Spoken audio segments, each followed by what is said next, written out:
764-97.7. Now, here's Scott and Drew. And just like that, we're off. We're running another brand new live edition of Talking Ball, 97.7 ESPN The Zone.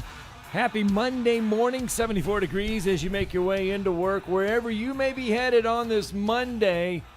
Got a lot of stuff, a lot of good stuff to get through. College World Series is over. Florida and Miami going back and forth on the latest recruits. You'll understand why when we delve all into that. Got a lot of great stuff. Manning Passing Academy is over. Who performed well in Louisiana? We'll hear from Bryce Young. All kinds of good stuff on this Monday, but we start in Omaha. Johnson ready. This place is set to erupt. The 1-2 pitch. Off speed, swing and a miss. He got him. And the last team in is the last team standing. Ole Miss, their first baseball national championship and the first national title in any men's team sport in school history. Ole Miss wins it 4-2. They sweep the Men's College World Series Championship Series. They do indeed. The 8th national champion since 2009 from the SEC, third straight, second straight for the state of Mississippi. And if you're keeping track at home, the only other national team championship recognized by the NCAA came in women's golf in 2021. Those are the only team national championships that are recognized by the NCAA. Now, football has one in 59, 60, and 62, but those are not bestowed by the NCAA.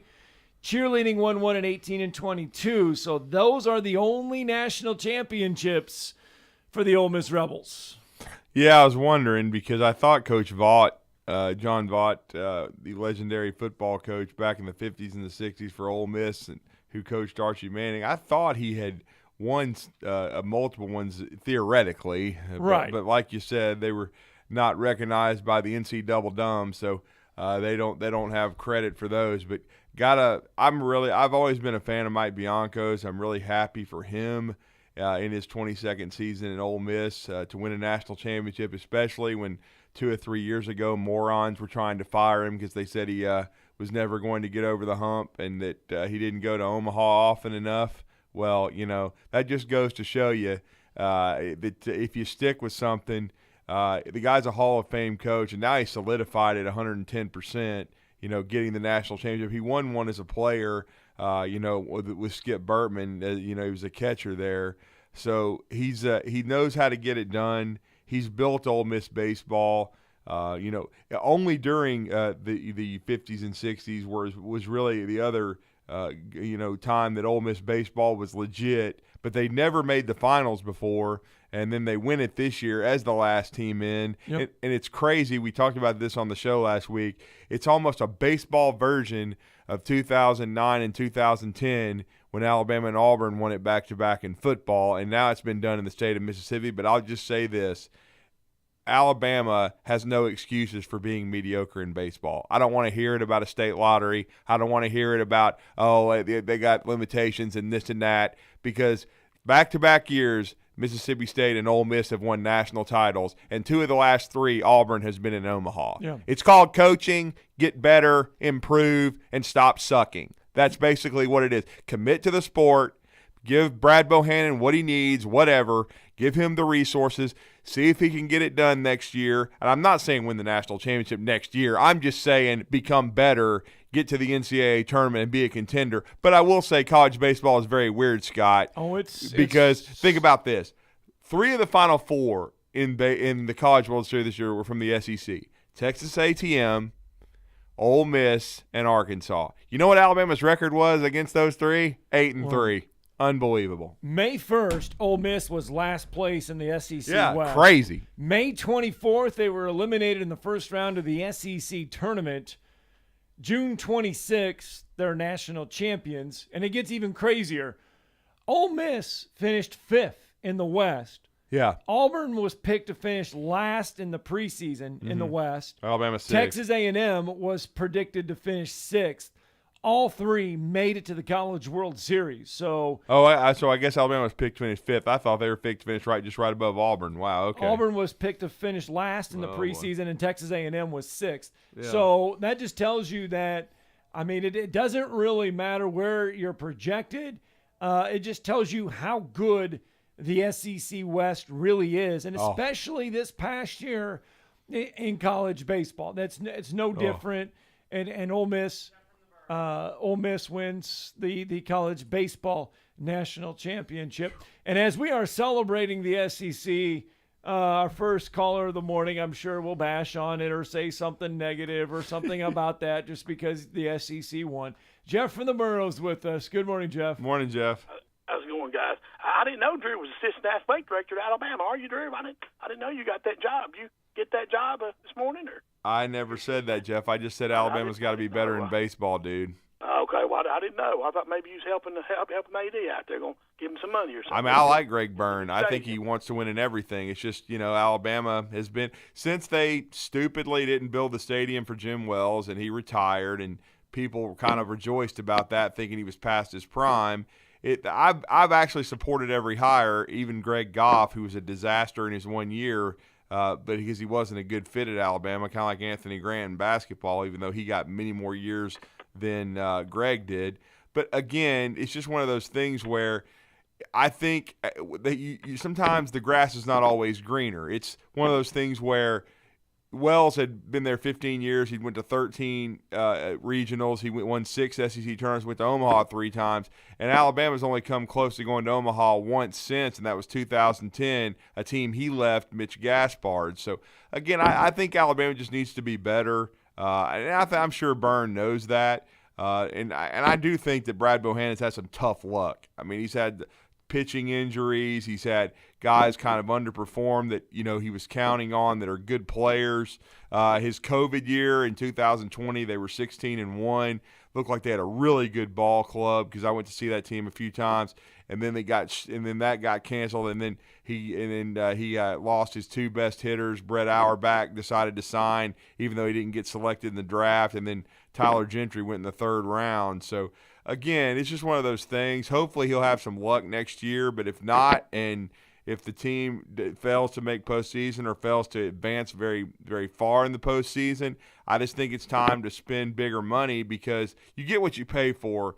And I think Alabama needs to commit to the sport, pay their coaches, and not be in the bottom third of the league in salary. But, again, credit to Mike Bianco and those kids at Ole Miss because I honestly, I'll be the first to tell you, I didn't think they should have got in. I thought even though they had gotten hot a little bit at the back end of the SEC schedule, I didn't think they'd done enough. But obviously the committee let them in, and then they took full advantage of it. And it just goes to show you in baseball, it's all about when you get hot. And Ole Miss got hot, man. And then especially their pitching. Their pitching was lights out in the postseason.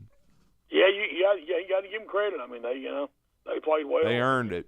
I'm not a big SEC shield, but you got to give them credit. I mean, they won it. There's no question about that. But you just got to give hats off to them and get at it next year. I mean, it's like Kentucky. I mean, a lot of people I think doubted Barnhart for keeping me and Joni, but I think he's going to give him one more year and see what happens. I mean, if he don't, I think he's got to make a regional or make a regional next year. I think if he don't, he might be gone. Unfortunately, I hope not, but that might be the case. I mean, they've got a brand new stadium relative to, and they do. It hadn't happened. I mean, and nobody can be good at everything. You just got to, that's just the way it is. I mean, that's true. I mean, Alabama's mediocre. They're not horrific. And like I just said, they're 8-3 against these Final Four teams. But the problem is they're not consistent because they lost twice to UAB, once to UT Martin, and once to UNA. And I saw you at the Kentucky Ball Club. They made a really good run in Hoover. They had a good team. It's really tough in the SEC. It's such a great baseball league, and it's going to get even tougher with Texas and Oklahoma coming in. in a few years. So again, it's just it's about perspective, I guess. But I just think, and I'm not saying, win a national title, because it took Ole Miss 22 years. Mississippi State, as rich as their history is, it took them until last year to win it. It's just one of those things you'd like to see Alabama consistently make regionals, and I think Kentucky's probably in the same situation, and they've certainly upgraded their facilities in baseball as well. You're just expecting to make postseason. Their softball program is better than their baseball program, just like Alabama's is.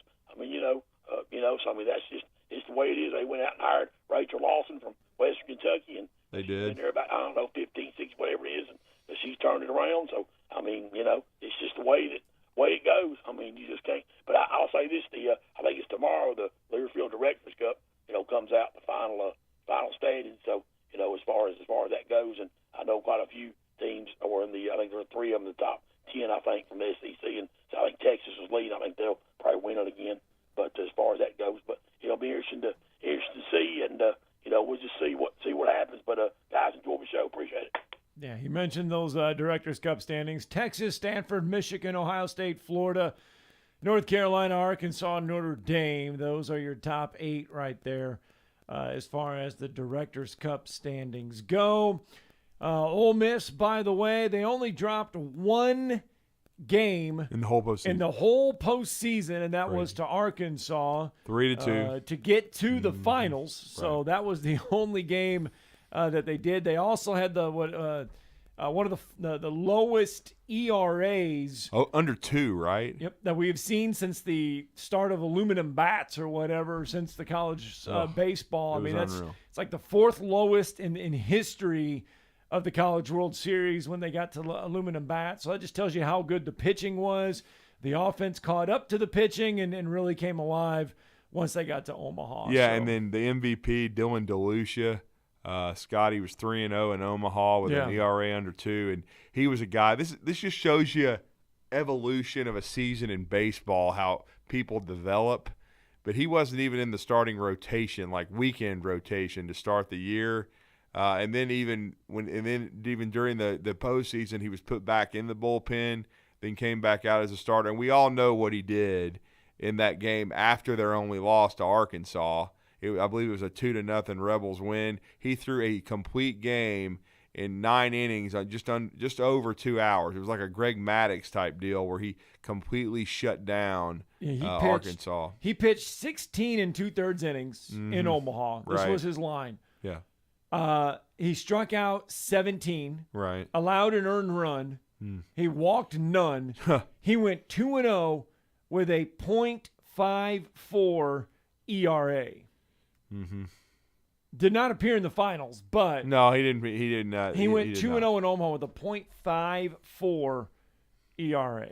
I mean, that just tells you how tough he was. He was unbelievable. Their whole staff was, and just to tell you the tough spot Alabama's in, the guy that got the last 3 outs and was throwing 98 miles an hour and struck out the side, his name's Brandon Johnson. He's from Cottondale, Alabama, and they're huge Alabama fans, but somehow he's not at the University of Alabama. So Ole Miss becomes the first team to win a championship game when trailing after 7 innings since LSU did it in 2000 against Stanford.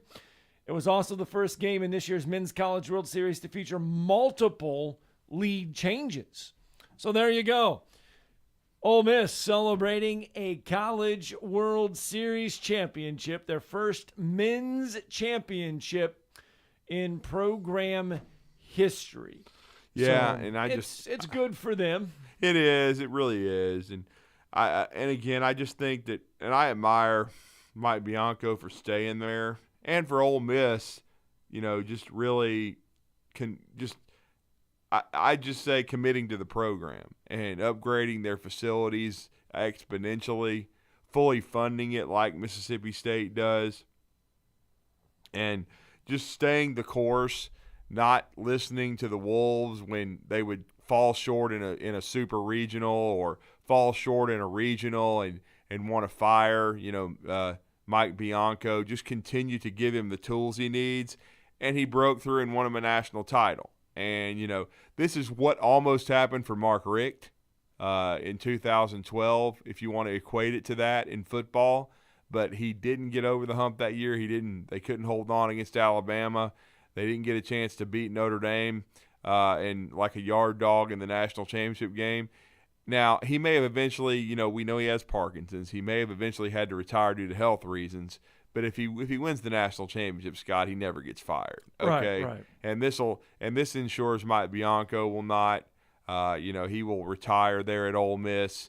I'm sure they'll name the stadium after him. If they don't, they're a bunch of morons. But I'm sure they're not that stupid. I mean, they've got to understand that how fortunate they are to hire Bianco, for him to be so loyal. And Ole Miss does have great baseball fans. They support their program. I mean, they were. How many of them was there? 23,000 of them. That's where I'm going to go next, because they got to give them credit. So if you followed social media during this College World Series, there is a pizza place there in Omaha. Yeah. Rocco's. Let me get the name of it. Rocco's Pizza and Cantina there in Omaha.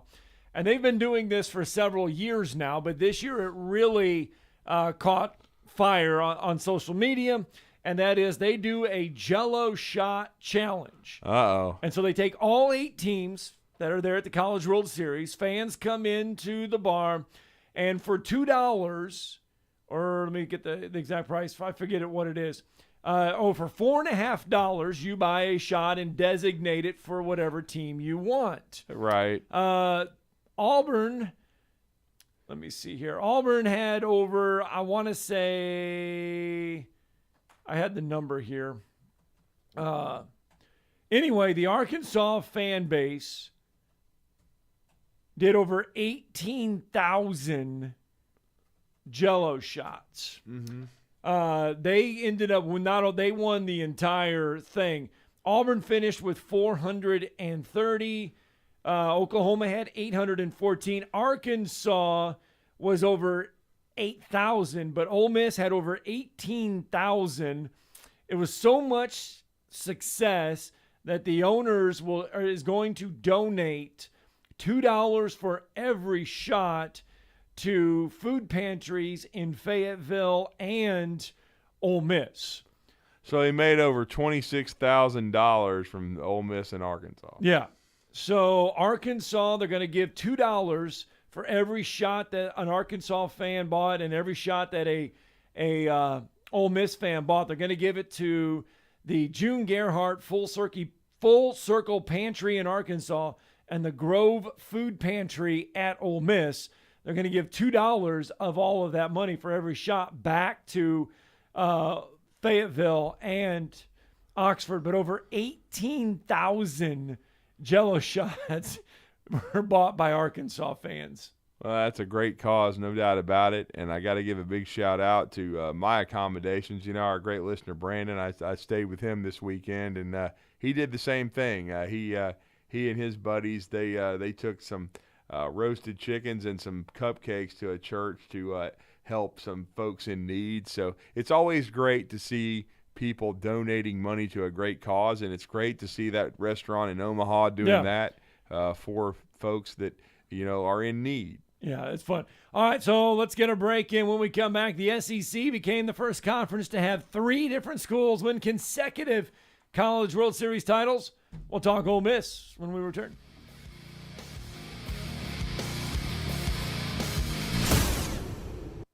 You're listening to Talkin' Ball on 97.7 ESPN, The Zone.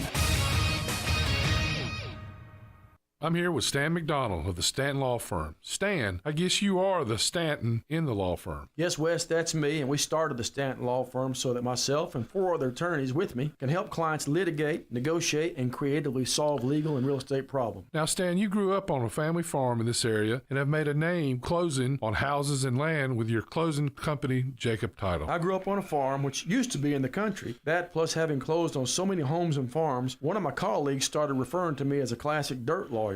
Now, I didn't know how to take that at first, that tag, but I realized that's exactly what I do and what I am. Dan, I know the attorneys at Stanton Law Firm are regular listeners, and we plan to have you on periodically. You and I have seen have impacted this community. Stay tuned, and you may hear about friends like Steve Booker, Clarence Johnson, Thomas Boyd, and even a few of those offensive line hogs like Hoss Johnson, and maybe you remember some other of those guys too. I remember Clarence Johnson. He beat us one year. He was unbelievable. No representation is made that the quality of legal services to be performed is greater than the quality of legal services performed by other lawyers. Flow Trampoline Park is Huntsville's newest destination for family fun. There's an inflatable park for the little ones, air track basketball courts for the sports people, and a variety of other aerial sports attractions. Plus, plenty of couches and TVs for the spectators. Book your next party or outing at Flow Trampoline Park. Refuel at our caf, or tap into your inner child with an arcade and 3 console gaming rooms. Flow is at South Parkway and Drake, behind the Cracker Barrel. Learn more at flowhuntsville.com. That's flowhuntsville.com. Get your jump on at Flow Trampoline Park. At Bad Daddy's Burger Bar, people call the award-winning burgers totally insane, which is a compliment because Bad Daddy's Burgers are just that, chef-inspired expressions of pure burger amazingness built with premium Angus beef. They're bold and they're bad. Pair one with one of their signature cocktails or assortment of local craft brews. Bad Daddy's Burger Bar, 2317 Memorial Parkway. Check out our menu and even order online at baddaddysburgerbar.com. Welcome to Allstate, where we bring it all together. And bundling your home and auto is good, right? And it saves you up to 25%. It all comes together. Allstate. Here, better protection costs a whole lot less. You're in good hands with Allstate. Click, call, or visit allstate.com to save today. Bundled savings discounts will vary by state. Saving up to 25% is a countrywide average of savings off the home policy. Combining the multiple policy discount for having auto insurance with Allstate and the welcome discount savings at enrollment. This is Wes Neighbors talking to Chris Haygood of Bob Wallace Appliance. Chris, what sets you apart from other appliance dealerships? Wes, these appliances are going into the most used room in your house, your kitchen. The way we have these appliances displayed, it's easy for you to visualize how they'll look in your home. Wes, what sets us apart is the people. They're well trained. In fact, they live and breathe these appliances. And if you need service, you'll really appreciate our parts department. Contact Bob Wallace Appliance at 256-533-2121. Tom Abraham here for my friend Brian Hamaker and his team at North Alabama Mortgage. Look, buying a home is the biggest purchase you will make in your life, and it can be a bit intimidating, so you want people that can help walk you through the mortgage process and get you the best deal possible. That's what North Alabama Mortgage does, and they do it in Alabama, Tennessee, and Florida, from first-time purchases to refis, conventional, VA, FHA, and USDA loans. They have the solution at North Alabama Mortgage. Visit NorthAlabamaMortgage.com to learn more. That's NorthAlabamaMortgage.com. Tom Luganbill here for my friends at Woody Anderson Ford. Bobby White and his team take great pride in their service department, and you can see it the moment you walk into those beautiful new service lanes. And just like a championship team, they all work together to make sure your experience is second to none, whether you drive a Ford or not. Also, check out the gold certified pre-owned inventory at Woody Anderson Ford for great deals every day. Stop by and see them at Jordan and Sparkman or at Woody Anderson of Madison on Hughes Road, or visit WoodyAndersonFord.com. Got a truck stuck on the railroad tracks on Martin Road east of the Parkway. Apparently the driver fell out of the truck. Possible injury there. Had a report of a bike struck by a vehicle on the Parkway northbound north of Martin Road. That may actually not be the case. It may just be a disorderly person there. And we got West Moulton near Gordon Drive in Decatur, an accident trying to clear. 31 in Sandifer in Athens also trying to clear. Officers, construction workers, and first responders put their lives on the line every time they step on the roadway. Why not make it safer for them? Move over. It's the law. Captain Nick in the Jordan Lane Popeyes Skywatch Traffic Center. This is the time of year where we all expect inconsistent calls from umps. You guys stink. That's okay. We're used to it here. Ha! We'll just sit back and call it like it is. Your home of the World Series. 97.7 ESPN, The Zone. This is Eli Gold, voice of the Alabama Crimson Tide. Now more of Talkin' Ball with Scott Tyson and Drew DeArmond on your home for Crimson Tide Sports 97.7 ESPN The Zone. Roll Tide. Odd indeed. Welcome back, Talking Ball. It is 7:26 on a Monday morning, and as we were looking during the break, kind of looking at just how impressive the SEC's run been in Omaha. Since 2008, the SEC has been represented in the championship series every year but one, and that was 2016 when Coastal Carolina took on Arizona. And if we wanted to, the SEC has won a national title in 2022, 2021, 2019, 2017. In 2018, they came close. Arkansas got tripped up by Oregon State. If not for that one, the SEC could easily be celebrating 5 straight national championships in Omaha with Ole Miss's victory yesterday. Yeah, it's amazing how strong the SEC is. It's far and away the best baseball league, and if you want to just get people really riled up, you can talk about how Oklahoma in a few years will be an SEC school as well, and they were in the finals trying to win their first championship since 1994. It's amazing to see the run by Ole Miss, just like it was Mississippi State last year. Both of them kind of came out of nowhere, though. I will say State was a really good club the whole season last year, was never really in danger of not making the tournament, was still going to be a national seed. This Ole Miss team, as you said, Scott, you rightly mentioned on May the 1st, looked dead in the water. I mean, They were 7-14. I'm sure the Wolves were howling in Oxford about how Coach Bianco was never going to get it done, never going to win a national championship. They went from number 1 in the country to off the bubble. They weren't even going to get in. And so everybody was, there was a lot of probably angst and conversation. But then this Ole Miss team picked it up. They're supremely talented. They got in probably the last team in the World Series as far as by the committee going to Coral Gables. And then, as you said, had an unbelievable postseason where they only lost one baseball game the entire postseason, which is amazing because these are high-level games and high-leverage games that you're involved in. And Ole Miss just played unbelievable baseball. And as I said, right after the last out was made by Brandon Johnson of Cottondale, Alabama, the closer who struck out the side, I said for the rest of his life, Tim Elko is going to be a legend because he said when they got in the tournament, he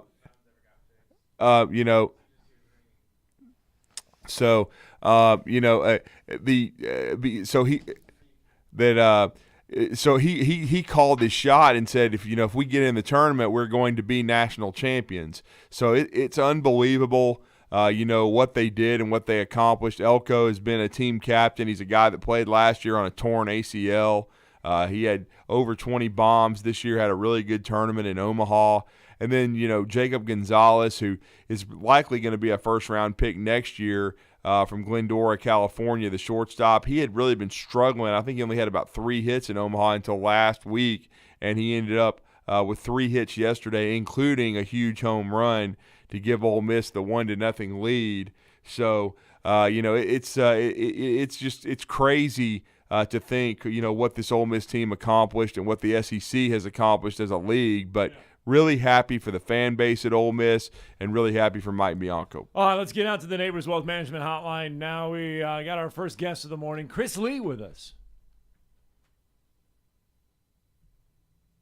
Good morning. Morning, Chris. How are you, man? It's great to have you. Chris Lee from VantageSports.com, the publisher of that site on the Rivals Network, and also with Blake Lovell, Southeastern14.com.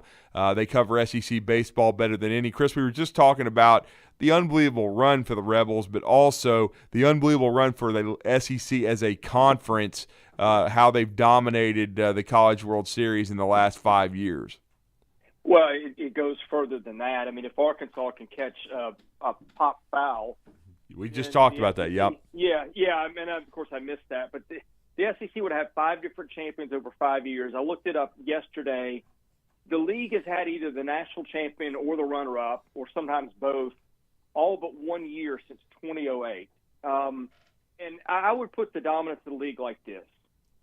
You had 4 of the last 5 teams standing in Omaha. That did include the number 1 seed in the entire tournament, which was Tennessee. Yes. That didn't include the two teams that were in the championship game last year in Vanderbilt and Mississippi State. That didn't include the team that has won more College World Series than anybody in the league, which is LSU. That didn't include the team that probably after Vanderbilt has had the best decade of anybody in college baseball over the last decade. That's Florida. Mm-hmm. It is just amazing the assemblage of talent in this league and how long it has done it. You know, the Pac-12 for so long dominated baseball. Now the shift is the SEC is the premier baseball. Chris, where did this happen? I mean, how did this happen, do you think? Can we put a finger on how the SEC has become so dominant in college baseball? Well, there's this saying that we all like to make fun of. It just means more. But that seems to have translated across more than football. You remember the directive that Mike Slive issued to everybody around basketball a few years ago? Yeah.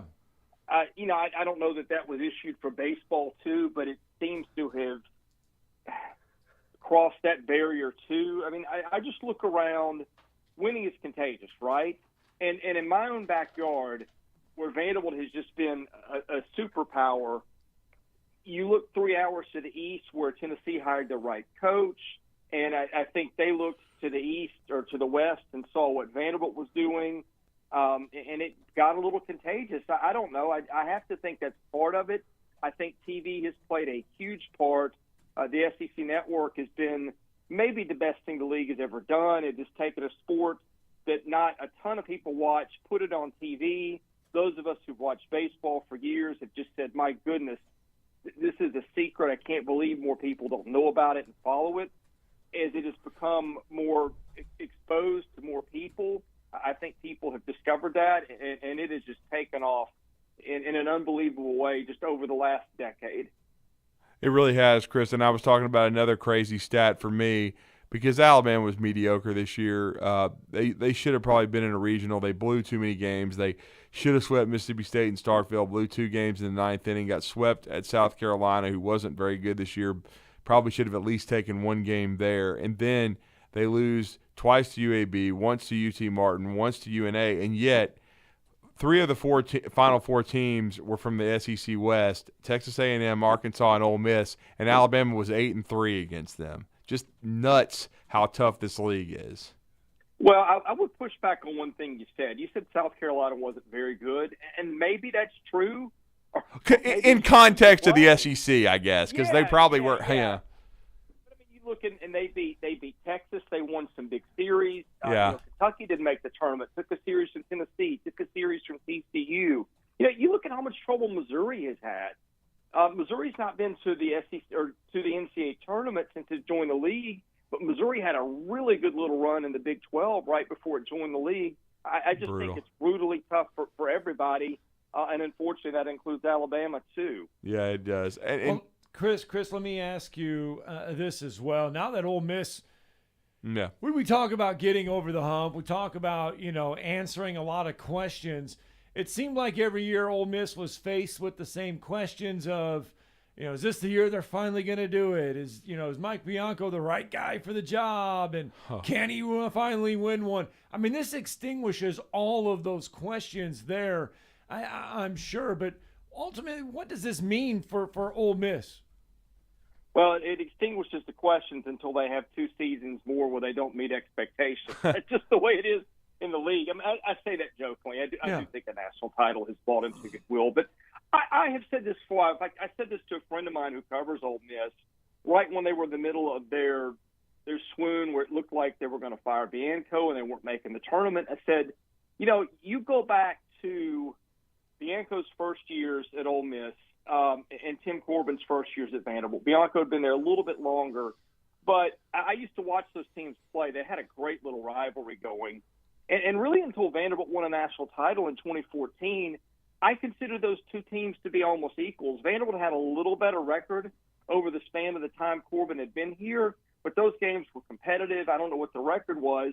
And then what happened? Well, Vanderbilt won a national title. And once you win one of those, perception of your program changes. I wrote a piece on this right when Ole Miss made it to Omaha. This is on our site at Southeastern 14. It may be on the second page now. But I said I just thought that there were so many similarities, but postseason had sort of put everything into a funhouse mirror. It distorted the accomplishments. It minimized some. If you don't win titles in this league, it almost doesn't matter to people anymore. But I looked it up, and Bianco and Corbin, course of their careers, the difference in conference play is Vanderbilt has won about one more game per year in the league out of 30 than Ole Miss has. Now, think about that a minute. Everybody knows Vanderbilt's image.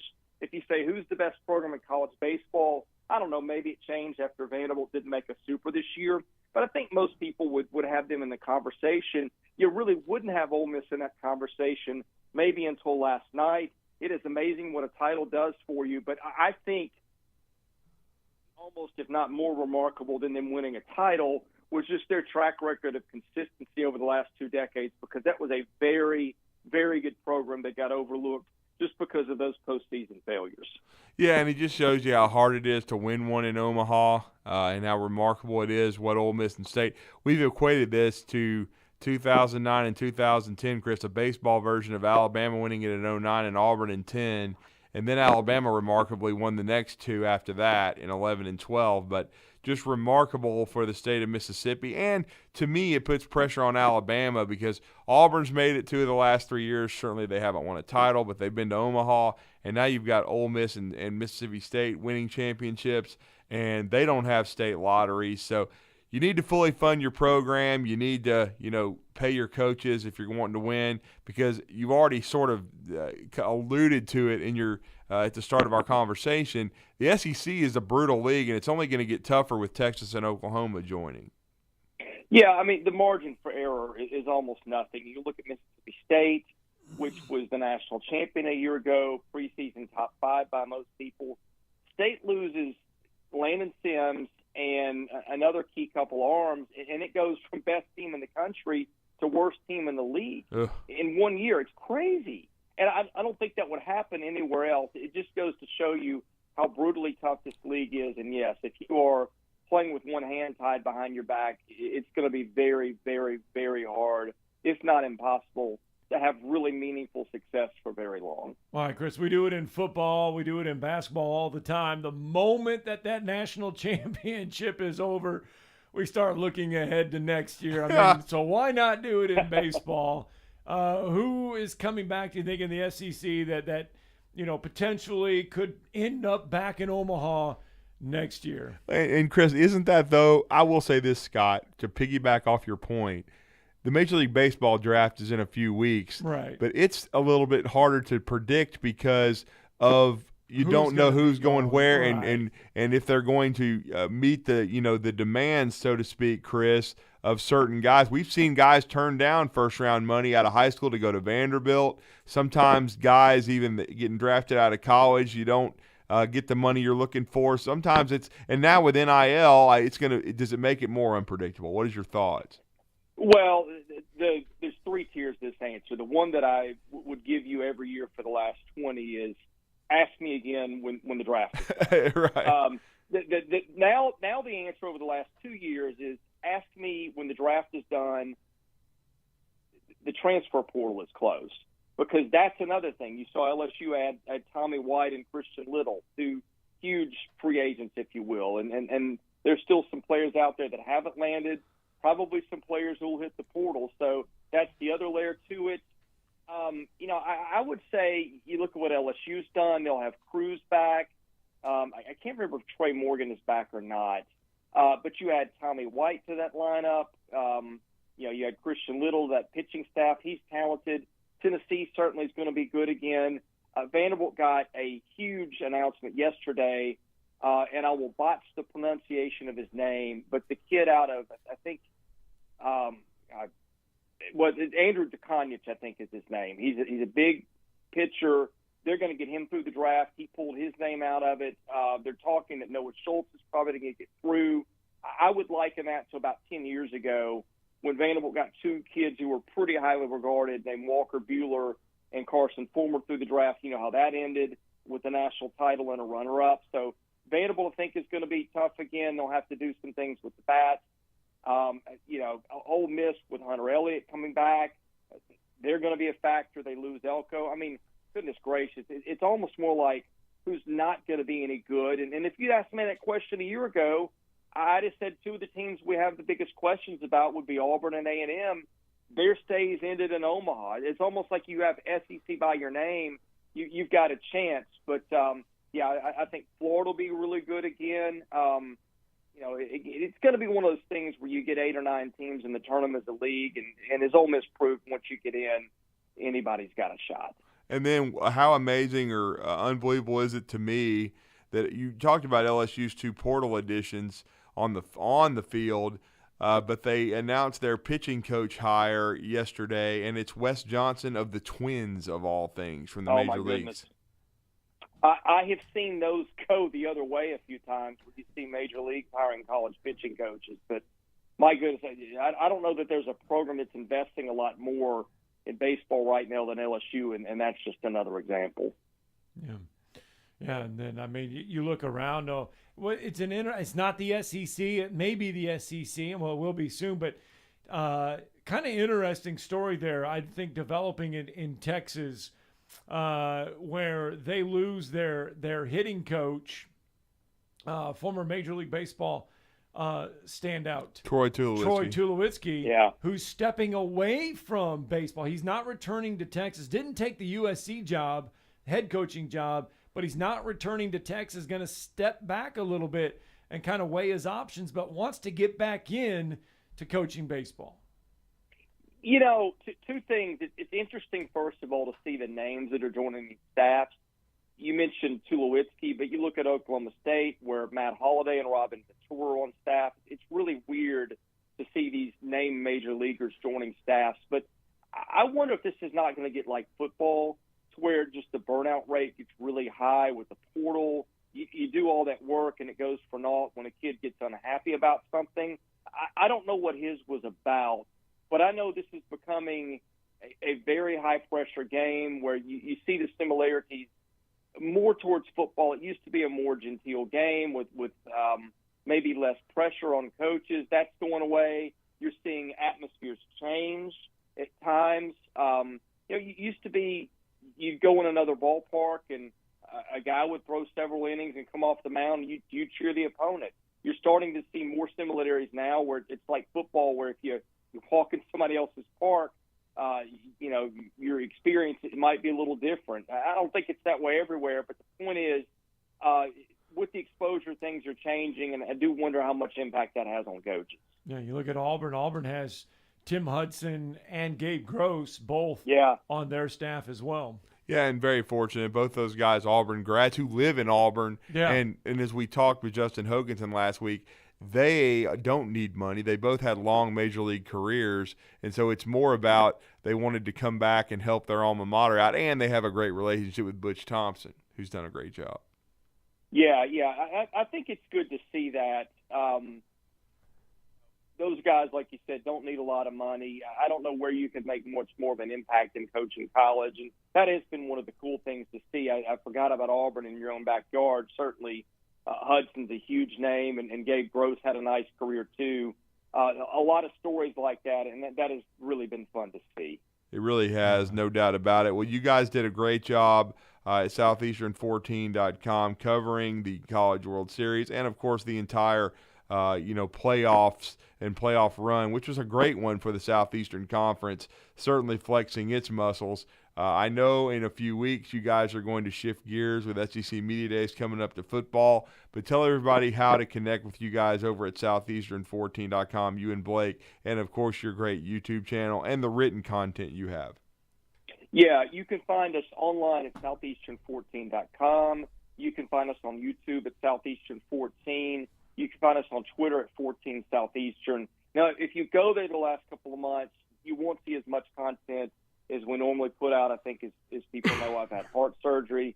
I've had to back off some things, but I'm getting better. It's going to be back to more what you're used to seeing from us. You're right. We'll have coverage of all kinds of football stuff coming up in the preseason. Baseball's not done yet because you've got the draft. That's coming up in a few weeks, and so we'll cover that as well. If it's going on in baseball, football, or basketball in the SEC, we're going to be writing or talking about it. And I think if people take a look at what we're doing once we get back to going the way we were when I was healthy. I think they'll find that our content is unique, and they'll really enjoy it. Well, Chris, we always appreciate your time. Continue to get healthy. Again, have a great rest of your summer. And I'm sure we'll probably be talking to you after the Major League Draft as well to get your thoughts. But we appreciate the time as always. Thank you. Always fun. Thank you, guys. Let's get our break in. When we come back, we're going to wrap up hour one. Talking Ball, 97.7 ESPN, The Zone.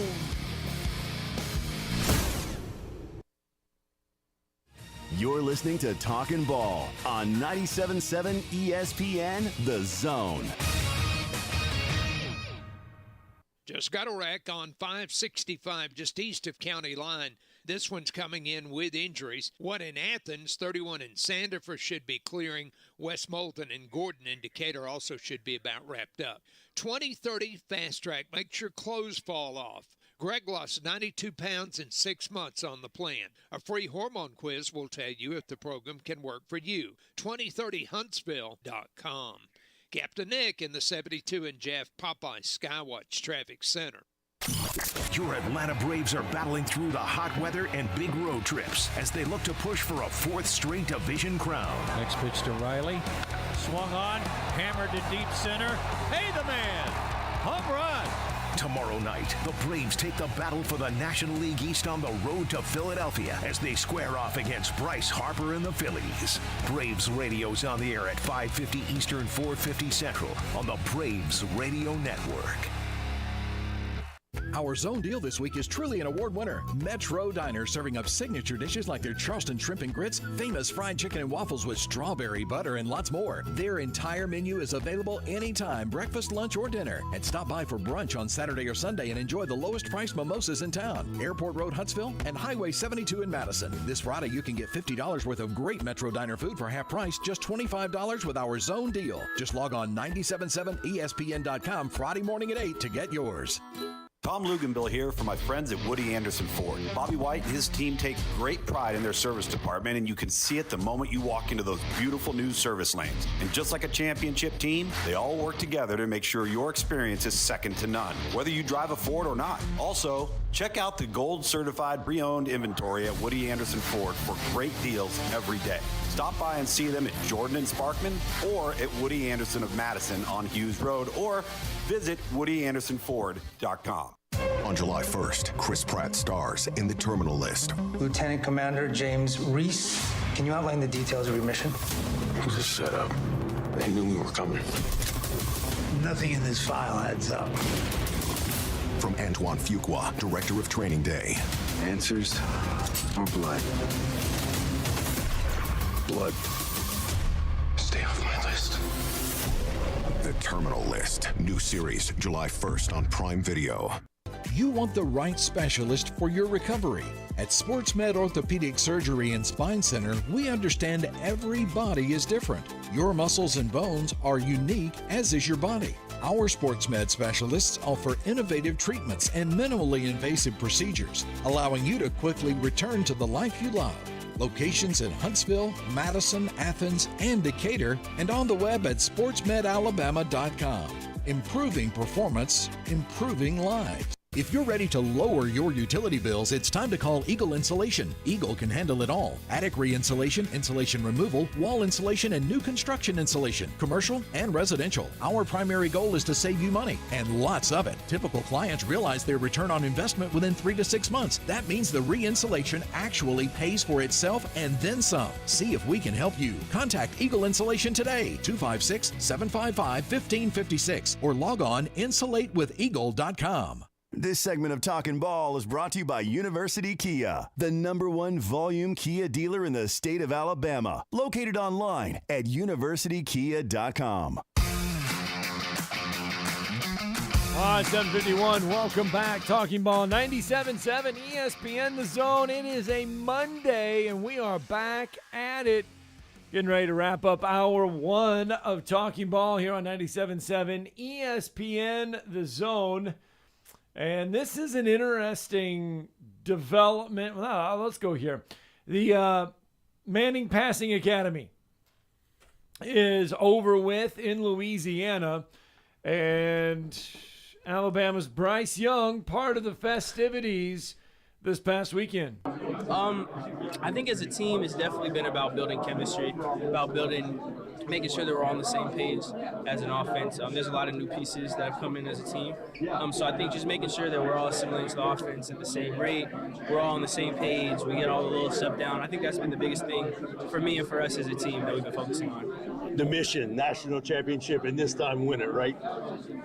Definitely, yeah. I mean, that's our goal every year. That's the standard we hold ourselves to. And obviously falling short last year hurts a lot. So, we didn't feel like we did what we needed to do last year. And, it's on us as a team, as a group to correct the things and to be better this year. So it starts, we're working at it every day. So that's really just our goal here. Jermaine Burton added to the lineup, and that's a big addition to you guys. You lost some talent, certainly, but you also picked up big-time players. Yeah, Jermaine's been really, really big for us. He's come in, worked really hard to learn everything, to really work and improve. And, we've been able to get some good amount of timing and chemistry down. So glad that Will Anderson's on your team and not you got to run away from him, right? Definitely. Having Will and, just having to go against him in practice, I know how disruptive he is. I know how talented, how great of a competitor person he is. And like you said, I'm definitely lucky that I only have to go against him during practice. So I love it. That was our good friend Mike Detillier. I was going to say, I think that's Mike. That's what I was thinking. Mike Detillier talking to Bryce job. Young a little bit there from the Manning Passing Academy. And Bryce kind of giving us an update on Jermaine Burton a little bit, how he's fitting in, and kind of the mood there in Tuscaloosa. Yeah, I mean, and it's one of unfinished business. They fell short last year. That was disappointing. They had a ton of injuries. We've already talked about that, but they still had a chance to overcome them. They did that to win a national championship in 2017 against the same Georgia Bulldogs. Did not cash in on the opportunity this year. Certainly, it kind of reminds you of 2016 when Alabama fell a little short against Clemson and lost that game near the end of regulation. After some key injuries there, Eddie Jackson, Bo Scarborough certainly were big losses for that team, and Sean Deion Hamilton. But they came back, overcame them, and won it all in 17. Then fell short in 18. So and then 2 years later in 2020 cashed it in. So we'll see what happens. Nick Saban has a saying that don't ever waste a failure.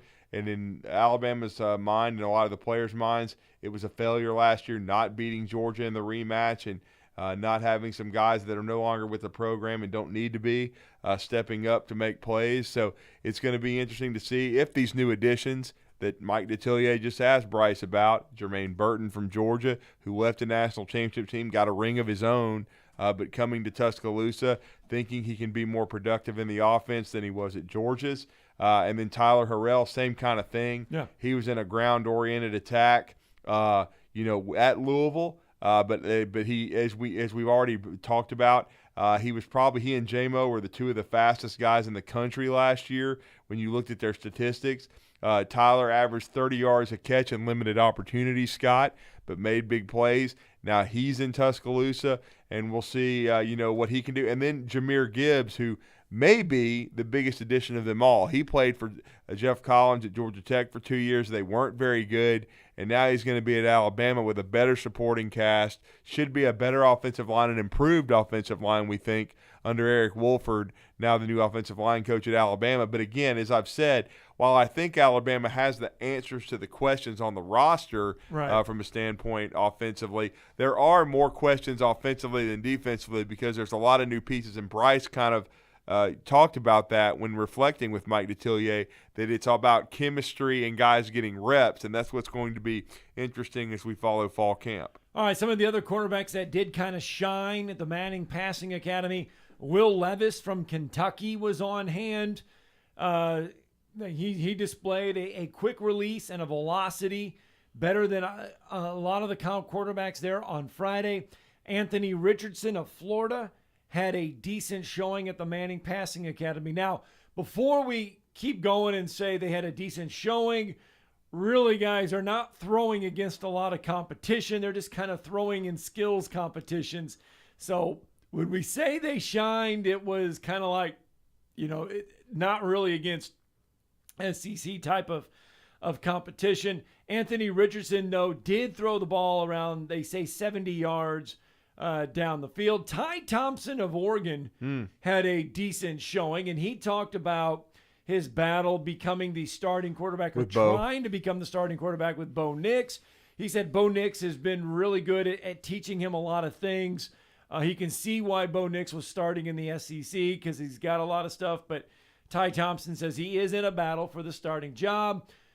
Max Johnson from Texas A&M was there. Keaton Slovis from Pitt. Cameron Rising from Utah. C.J. Stroud was on the roster, but he did not make it. He was not in attendance. And Hendon Hooker from Tennessee was in attendance, but he did not throw on Friday. And Spencer Rattler, this is the highlight, I guess, of the whole Manning Passing Academy. Spencer Rattler won a year's worth of free Raising Cane's chicken after throwing a football through a basketball goal from around 40 yards out.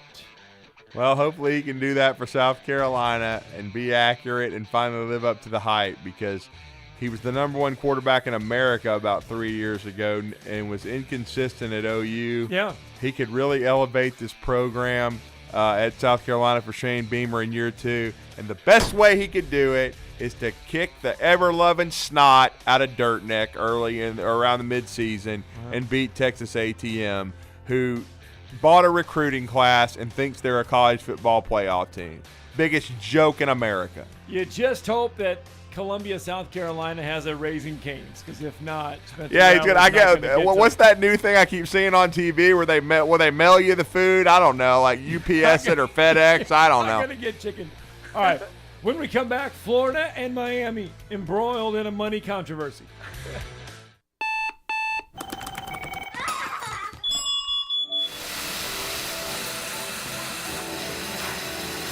If it's just another day, that doesn't mean you deserve just another shower. Nebbia by Moen Quattro creates 4 unique shower experiences: relieve, soothe, clarify, and cleanse, to give you all the escape while using 50% less water than standard showers, making your everyday routine an experience. Water designs our life.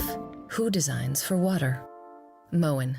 McCurry Motors is your car and van rental headquarters. You can rent the vehicle you need today. Family in town, sporting event, church function, no matter what your need, McCurry Motors has you covered with a wide selection of cars and vans available for rent. They have 12-passenger Mercedes Sprinter vans, 12-passenger Ford Transit vans, 15-passenger Ford Transit vans, and 15-passenger Chevrolet Express vans. They have 2 locations, Highway 72 in Athens or Max Luther Drive in Huntsville. WCZN, Union Grove, Huntsville, Alabama.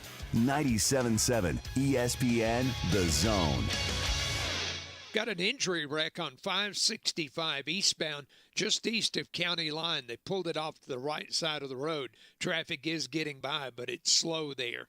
Cajun Rice is back at Popeyes, and their 11-piece chicken family meal, 2 sides and 5 biscuits, is now only $22.99. Popeyes, University and George, 72 in Jeff and North Parkway. Captain Nick in the Popeyes Skywatch Traffic Center. From the Fox 54 Weather Center, I'm meteorologist Emily Owen. For this Monday, expect a few isolated showers still lingering early this morning. We'll see a partly sunny sky by the afternoon. High temperatures topping out in the upper 80s. For your overnight, expect a partly cloudy sky. Low temperatures look to be falling into the upper 60s. I'm meteorologist Emily Owen on your home for ESPN Radio 97.7 ESPN, The Zone. This is Brent Musburger's VSiN Action Update on 97.7 ESPN The Zone. Heads up, sports bettors. Right now you can try VSiN All Access free for 30 days with no credit card required. Visit vsin.com/free month to sign up now. UFC 276 in Vegas Saturday. 2 championship bouts. Israel Adesanya plus 400 odds to defend his middleweight belt against Jared Cannonier at plus 300. And Alexander Volkanovski minus 190 in his featherweight title defense against Max Holloway at plus 155. The start of the college football season only 9 weeks away. Alabama Alabama once again the favorite to win another national championship at plus 200. Defending champion Georgia at plus 325. Ohio State plus 450 ahead of the 2022 season. The Colorado Avalanche won the Stanley Cup over the Lightning in 6 games. Colorado an early favorite to win next year's Cup, plus 380. The Maple Leafs at plus 800 and the Lightning plus 900. I'm Trey Westerberg, 97.7 ESPN The Zone. Log on today, 977ESPN.com.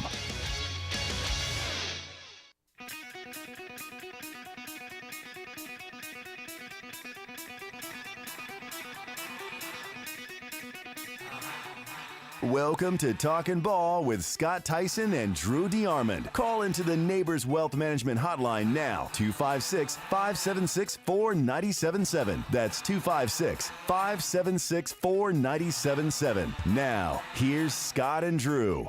All right, it is hour 2 of Talking Ball, 97.7 ESPN The Zone. Scott Tyson, Drew DeArmond. Welcome in on a Monday. Welcome back, I should say, on a Monday. 60 more minutes of fun left. And as we were going to break, you were talking about getting food shipped. Yeah, I just saw these commercials, places from New York City, all over the place. Yeah, well, that got me thinking. Giordano's from and Chicago. This is the place. Let's first of all say this. Yes, I know. Scott grew up in Iowa, so yes. You've been there. You and your wife have been to this place. Yes, I've been there several times, but we looked it up, and it's not what you were talking about, but if you want deep dish Chicago pizza sent to you, they will mail you frozen pizza. Yes. For 2 of them. You get 2 for $85. And you have a minimum you have to order 2. Yeah, the only way you can do it is order 2. If you want 4, it's $136. But if you do this, you might as well order 6. Yeah, if you want 6 pizzas, it's $160. Is 6 the limit? Yeah, it looks like 6 is the limit. Yeah. And it's only a 1-topping pizza. But we will tell you this includes shipping because I wanted to know. Yeah. That is interesting. So there you go. If you want pizza, you can have it sent to you. Legendary deep dish pizza. Right. Now, don't order an appetizer beforehand if you want to finish it. If you want to even have a shot. They're a big pizza. All right. So it is a busy time for college kids or high school kids to commit to college football programs. And this one caught my attention because now it's going back and forth. And it's going back and forth between, I guess you could say, a lawyer and the University of Florida. Or I should say the Gator Collective. So Jaden Rashada, over the weekend, a 4-star quarterback, announced his commitment to Miami yesterday. Okay? Michael Caspino is a forward counsel in Newport, California. Now, the rumor mill started when Rashada committed. It was all over social media that Miami offered the most NIL money. Yeah. Miami outbid Florida. Miami dropped the big bags for Rashada. Caspino said that's not the case. He's an NIL lawyer representing many top football and basketball prospects, said... Which is ridiculous, by the way. This is absolutely stupidity that you've got lawyers representing high school kids. Yes. Idiotic. He said Rashada took a considerably lesser NIL deal by picking the Hurricanes. Uh-huh. Said that he left millions on the table. And he said in his NIL negotiations with collectives across the country, he did not pick the highest offer. He went there because he loves Miami, the coaches, and the opportunity. Now, they're saying that Rashada agreed to an NIL deal with Miami mega booster John Ruiz for $9.5 million. This is the same Ruiz that's already being investigated by the NCAA and has bought basketball players. Yes. The same source said Rashada turned down an offer from Florida's Gator Collective for $11 million. Both offers blow out of the water that Caspino brokered an $8 million deal for a 5-star recruit out of Tennessee. This is the same lawyer that apparently brokered an $8 million deal for Nico Iamaleava. So there you go. Now, here's where it gets interesting. The Gator Collective. Oh, I love this. Read this. You got to read fired this. back. Yes. at the on deal. Twitter, because I retweeted this last night, showing this guy's a scumbag. Yeah, saying the recent comments by California lawyer Michael Caspino have been brought to our attention. Gator Collective has never had any communications with Mr. Caspino about Jaden Rashada or any recruits. Rather, Gator Collective has refused to engage in any dialogue with Mr. Caspino on numerous occasions, as Gator Collective does not approve of his tactics and has no interest in engaging in activities which violate Florida law and NCAA interim policy and may put athletes' eligibility at risk. SCUMBAG. This guy is a scumbag, basically. I'm sorry. That's a fact. He's sitting there saying things that aren't even true, talking about, oh, well, I'm never dealing with Florida again. Yeah, because they don't want to deal with you, scumbag, because you're violating state law and the rules. So that's why this stuff has got to be regulated, because you got jackasses like this who are representing kids who are trying to get themselves paid and getting kids who have no business making this kind of money going in before they ever take a collegiate snap. It's ridiculous. And I've always liked Mario Cristobal. He did a really good job at Alabama. He's a great recruiter. But come on, Mario. You're basically trying to buy a roster because Miami has sucked for so many years. And they have. They have totally fallen off the map of legitimacy. And the only reason they're being mentioned as a favorite for guys like Riley Williams, or they're getting a Jalen Rashada or whatever the hell his name is because they're outbidding people and just paying them up front before they ever take a snap, which is a joke, because you need to be able to develop players and they need to prove it before they get paid. This is not what NIL was designed for. It's totally a joke. So if Florida, and this is where I have questions now, if Florida's Gator Collective sends out this note saying that it violates Florida law, it violates all this, supposedly he got a $9.5 million NIL deal for signing with Miami, or committing to Miami, which is believed to be the highest NIL deal for a high school recruit to date. What does it say about Miami doing this? That they suck. And Mario Cristobal. I mean, we applaud Mario Cristobal for being a great recruiter, for what he did at Oregon, for being all this other stuff. Now the scene shifts. They beat out Florida for this guy, $9.5 million supposedly. Allegedly. That's why. Yeah. It's all alleged. That's what we're putting alleged in there because we don't know, but it is being reported. And Rashada is a good player, but he's not even the top-rated QB, and maybe not even in the top 3 or 4 in his senior class. His on-3 NI valuation. Now they're going to value everybody now coming out of high school. Is only $492,000 and ranks 60th in the top 100. He's 60th, and supposedly getting $9.5 million. I mean, that's ridiculous. That shows how desperate Miami is to be relevant, and they haven't been for a long time. And, you know, these kids are buying this hook, line, and sinker, wanting to make all this money. And Mario did a good job at Oregon, but Mario is an average game coach, in my opinion. It's going to be really interesting to see how he does at Miami. Because let's quite frankly, he blew a game against Auburn when Bo Nix was there. And they played each other in the kickoff game. They should have won the game when he had maybe the best quarterback in the country, Justin Herbert, who is a first-round draft choice, has become a star in the NFL, but they blew that game.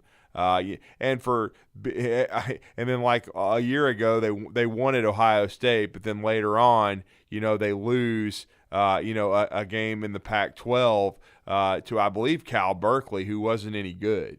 So he's still got to mature some as a coach and get better at managing games, but certainly he needs players. But again, this is not what NIL was designed for. And these kids, I love the coaches and I love Miami and I love this. Give me a break. What you're loving is the $9.5 million they're saying they're going to pay you over your career at Miami. And guess what, Rashada? You better be good. Or if I was your own teammate, you start throwing interceptions in practice, I'm going to jack your rear end. because I'm not going to sit here and take this with some kid that's never played the game before. Or if you can't win the job, what if you go down there and throw up all over yourself and you're on the bench making $9.5 million and you end up in the transfer portal and you finish your career at freaking Florida Atlantic or somewhere like that? Are they going to pay you the $9.5 million? Or who? I mean, is John Ruiz going to want his money back if you suck? Because there's no guarantee you're going to be any good, bro. You need to be able to earn this. And you're not earning it. You don't deserve to be paid $9.5 million in high school. That's stupidity. That's just stupid. Wake up, NCAA. Wake up, Congress. Whoever the hell has to do this and fix this. This is absolute madness, and it's stupid. It is. And I agree with that. And Michael Caspino, who's been at the center of this, already brokered several deals already. And it's interesting that he is out in California as an NIL lawyer. Yeah, shocker that he's out in a cesspool state like California. Probably voted for Joe. Let's go to the neighborhood. Let's go out to the phone lines. Brandon's with us this morning. Good morning, Brandon.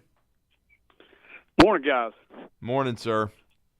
Just listening to y'all talk about this kind of makes you long for the days of, the Hugh Freeze days of guys getting illegal rental cars and then buying hookers for them. I mean, now we're at the point of millions of dollars, and it used to just be a little bit of money on the table and some bad benefits, but now it's just gone full stupid. Well, you heard us last week when we were ranting about Malachi Nelson. I mean, he's driving a Mercedes to practice for his high school. And, it hasn't even started his senior year, and he bought his mother, as Scott was telling me, it's a $2,000. I don't know about this Louis Vuitton stuff. I don't know how much it costs, but he's telling me it's a $2,000 purse that he gave his mom. Well, if it's a one-of-a-kind Louis Vuitton handbags run, expensive. So is there a sticker on that thing sold by Shane Sean? Is that who that was that sold that? We don't know, but Shane Sean did educate us that he did sell a car for about $160,000 last week. Look, if I'm just going through the Louis Vuitton stuff, okay? Yeah. And it's bad. I mean, if it's a one of a kind handbag, I mean the backpack version. This the shoulder one, just the small one, goes for $2,300. Oh wow. A duffel bag one goes for around $3,400. Wow. So there you go. I mean, you're married, Brandon. You haven't had to buy your wife a Louis Vuitton, have you? No, she would never ask for anything that stupid. I was sitting here thinking.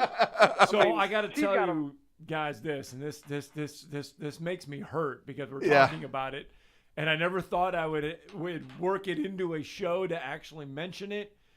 So when we moved our last time, we had boxes in my office, and I was cleaning it out, and I was like, I have not looked inside this box since we moved. I've not gotten anything outside of this box since we moved. I looked in it. I thought it was purely junk, put it out on the curb, and yes, inside was the Louis Vuitton handbag that I bought my wife about 16 years ago. Oh, man. That's I have not lived that day down since. Trust me. I'm thinking about when I started college at West Georgia. Right. Back in 2001. Yeah. Our rent for a 2-bed, 1-bath was $195 a month. That bag would have paid for our rent for the entire year. We lived at the Chateau off Maple Street in Carrollton, Georgia. Well, don't worry. Every time I walk into a store, my wife quickly reminds me that I threw away hers. Well, you can get another one for Christmas. And speaking of odd and weird things, have y'all seen this story by The Sun where Mike Tyson and Lennox Lewis are going to fight each other at a combined age of 111 years old? Are they both broke? I would hope not. Mike would have made some money. You figure Mike would have made some money when he beat that dude up on the plane for the interview, but I guess not. I don't know. I mean, I worry about that. I mean, why would is it like an exhibition? What's going on? The story said that they had tried to do it earlier this year, and then Lennox has agreed to a September date, and it said their combined age is 111. And I'm wondering if Vegas is, are they taking odds that, who has the first stroke in the ring when they get punched in the head? I mean, yeah, Tyson is 53. Lennox Lewis is 56. What are you doing? This is not even George Foreman, who could still at least box. What are they doing? Are you kidding me? It's going to be an interesting fight, and I'll have to say I'll probably get suckered into buying it just to see what happens. I don't know if they'll make it out of the second round. I really don't know. But I saw that, and I thought to myself, I was like, okay, Ole Miss wins the World Series. Nobody would ever thought that would happen. And Mike Tyson and Lennox Lewis are going to redo their 20-year-ago fight this September. Never would have thought I'd see those two guys get back in the ring again. And if you haven't seen them, dude, they look their age. They look so much worse for what they've been through, especially Lennox Lewis. But it's gonna be interesting to see. I guess they must be broke. I don't know. Maybe they. Well, no. Mike Tyson has. This is kind of funny, and I'm going to use this. Mike Tyson actually has a budding cannabis business. Right now. I've heard about that. That's why I was wondering, is that still going strong? No, it's still really going strong. It's called Tyson Holistic. It's the Tyson Holistic label, and it is a huge cannabis business that apparently he can earn. I gotta convert it. I think they have it in British number, but it says 500. I think it's 500,000 per month. Per month. I gotta look at it and see how much it comes out in U.S. dollars. Wow. I've read a story about this with this cannabis business for Mike. So, who knows? But then you worry about Lennox because you remember, speaking of Atlanta and where your home base, Brandon, and what the financial issues that Evander Holyfield's gone through. Oh man, the stuff that guy's been through, it just goes to show that you've got to have some sense. You cannot throw away money like there's no tomorrow, and they do. And that's why when you said that, are they broke? That was my first thought. Is he broke again? Yeah. How much money could you make fighting these guys? He fought Peter McNeely straight out of jail, and I think they paid him like $25 million. And that was the late 90s, early 2000s, right when he got back out? Yeah. Like I said, he bought one too many Louis Vuittons for lack of a better term, all the side pieces, and now they're walking around with the bags, and he's holding the bag. Oh, wow! And I remember the huge house at Vanderbilt, and then I know he had to sell it. I don't know, man. And I know his son at one time was a running back at Georgia Tech. Georgia. Pardon me. Yeah. It's crazy, and I know he had I've lost track how many kids he had, but I know he had to support them. And as you said, and of course the mothers of those children, it's just crazy because it seems like boxers have a lot of trouble with their money, and it's because of all the people coming and grabbing at them. Yep. Yeah, you're gonna make me laugh to look and see who's got more kids, Holyfield or T.O. Uh-oh. Oh boy! All right, Brandon. Thanks for the call, bud. Thank you, man. Man, y'all have a good day. Evander Holyfield's brother, by the way, lives here in Huntsville, or used to. Oh, wow. He was my neighbor at one point. Look out. I know. And Evander came over a couple times during that stretch. So, we're talking about throwing away money. I've seen it firsthand. Let's get a break in. When we come back, Alabama football recruiting.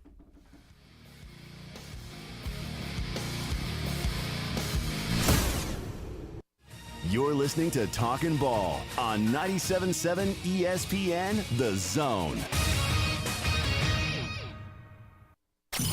Your Atlanta Braves are battling through the hot weather and big road trips as they look to push for a fourth straight division crown. Next pitch to Riley. Swung on, hammered to deep center. Hey, the man! Home run! Tomorrow night, the Braves take the battle for the National League East on the road to Philadelphia as they square off against Bryce Harper and the Phillies. Braves Radio's on the air at 5:50 Eastern, 4:50 Central on the Braves Radio Network.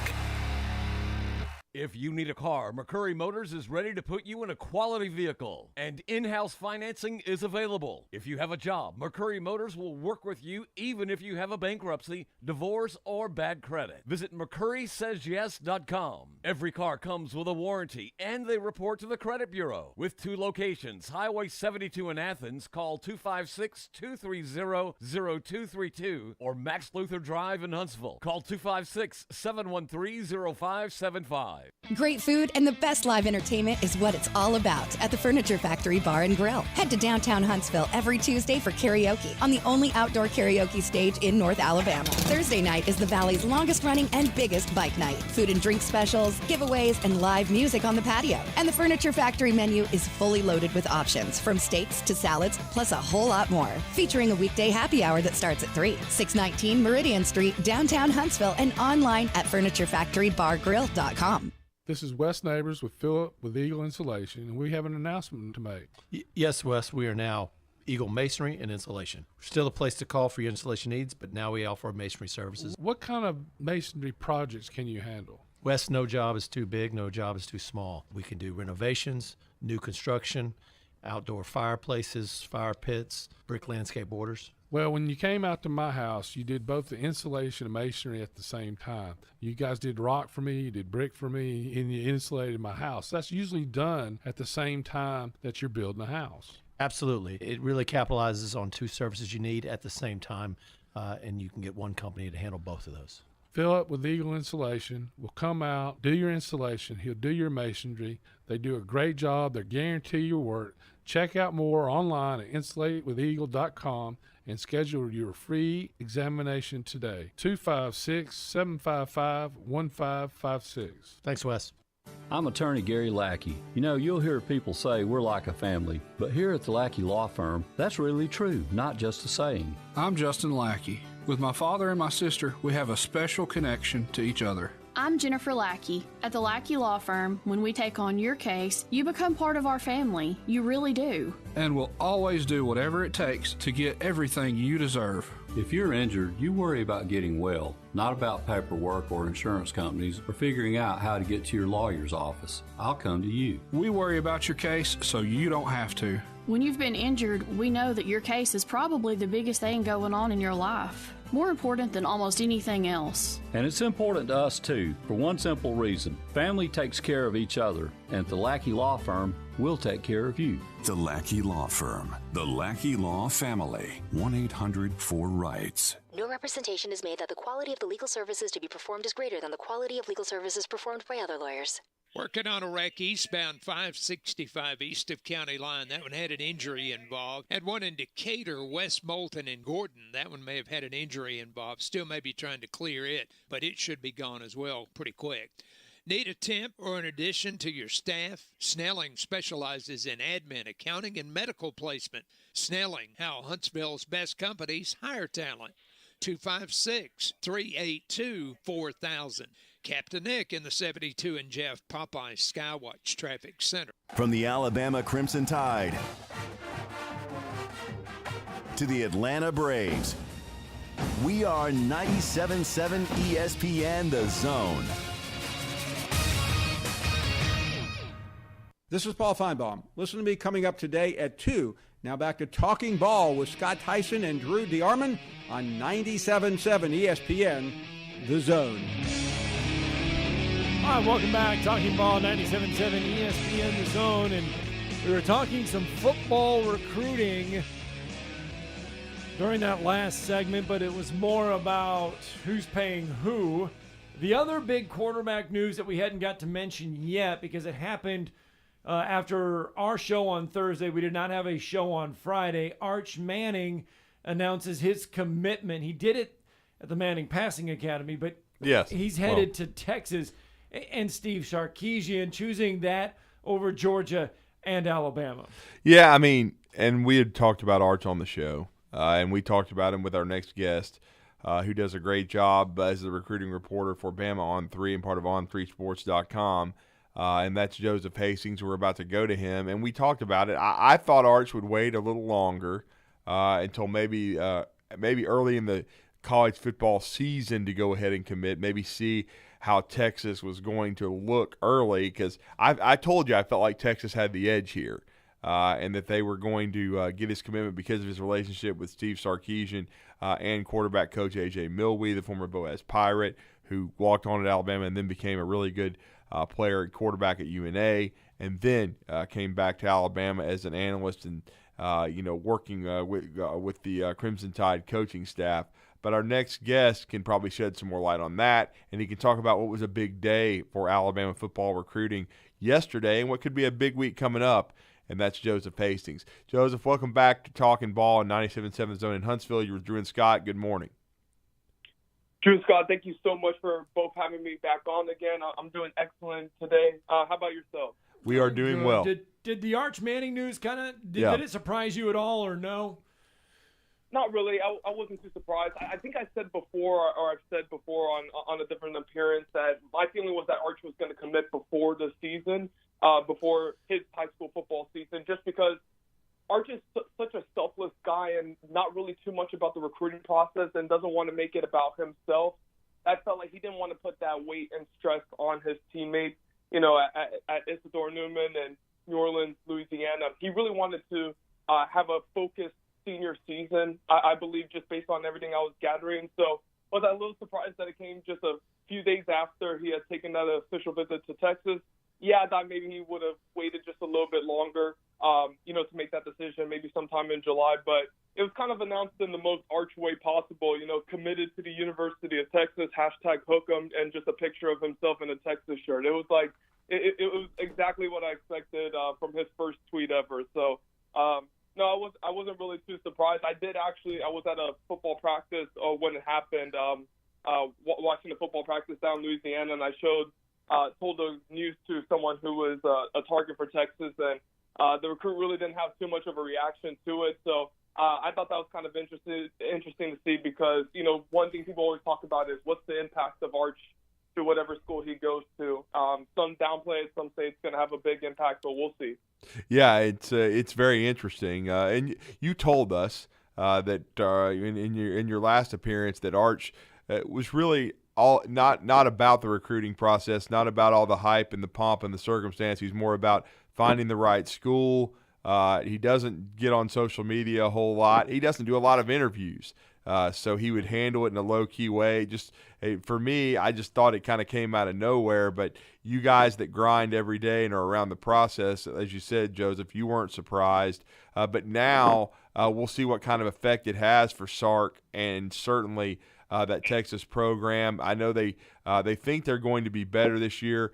But before we really kind of delve into the Alabama part of it, what kind of effect do you think it's going to have? I know a lot of people thought no matter where he went, whether it was ended up being with a Final Three, Texas, Georgia, or Alabama, that he would attract talent. How is that going to, do you think, help Texas's recruiting class after you've talked to a lot of players? Some of them are considering Alabama, Texas, and other schools. Yeah, I believe they landed, Texas said they landed like 5 commitments yesterday. And now how much of that is attributed to Arch? How much of that is just this time of the year being kind of commitment season? That late June to early to mid-July, that's kind of when a lot of kids are starting to commit, wrapping up their recruitment.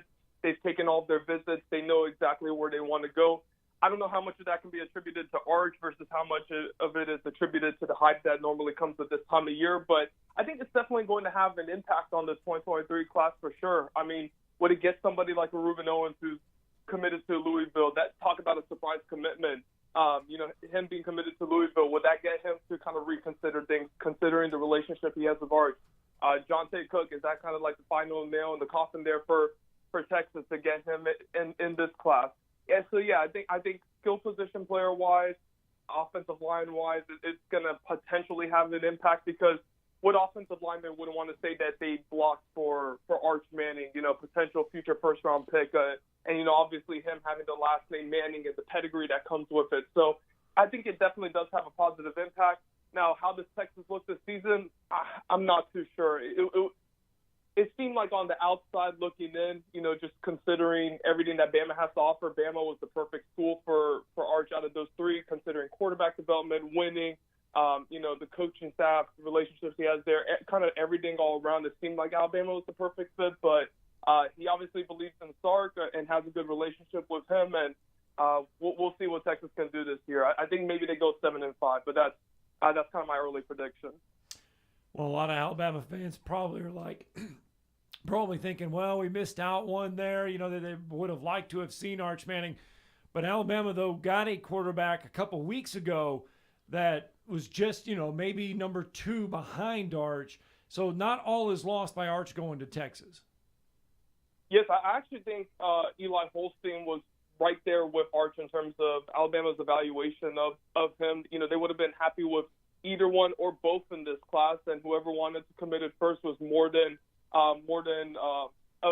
able to do so. So, no, I got to see Eli on Wednesday at Zachary High School 7-on-7 against some pretty talented teams like Woodlawn and Scottsdale there in Louisiana, and he looked excellent.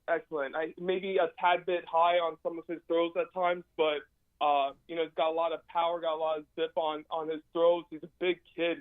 He's a legit 6'4", 230 pounds. Looks like a tight end or even a linebacker. Definitely puts a lot of work in the weight room, and he told me about that, how much of an emphasis that is for him. He's going to be participating in the Elite 11 finals this week here. So it's starting tomorrow. I think you're going to hear a lot of good things about Eli this week at the Elite 11 finals. He may even win Elite 11 MVP. Came away very impressed after seeing him last week. Yeah, and I saw that coverage that when you were in Louisiana, and you got one of his throws on your Twitter account on film, and it was an unbelievable throw that he made. Looked like he has outstanding arm talent, outstanding size.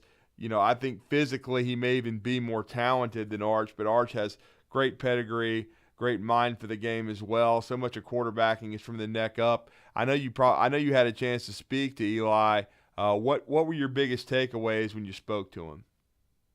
Well, yeah, it was a big conversation that we had. We spoke for about 33 minutes or something like that, and we covered a wide array of topics, NIL, and how much that really doesn't matter to him. And, of course, if the opportunity's there, he'll take advantage of it, but it's not his primary focus. We talked about which recruits he's recruiting, one of them being Shelton Sampson, 5-star wideout out of Baton Rouge Catholic High School. I actually got to speak with Shelton as well, and he re-emphasized to me that Eli and him do have a connection. They've known each other since about the 4th grade, and Eli said that, he's putting on the full court press for him. He was recruiting him actually when he was a commitment for Texas A&M, Eli was. So, yeah.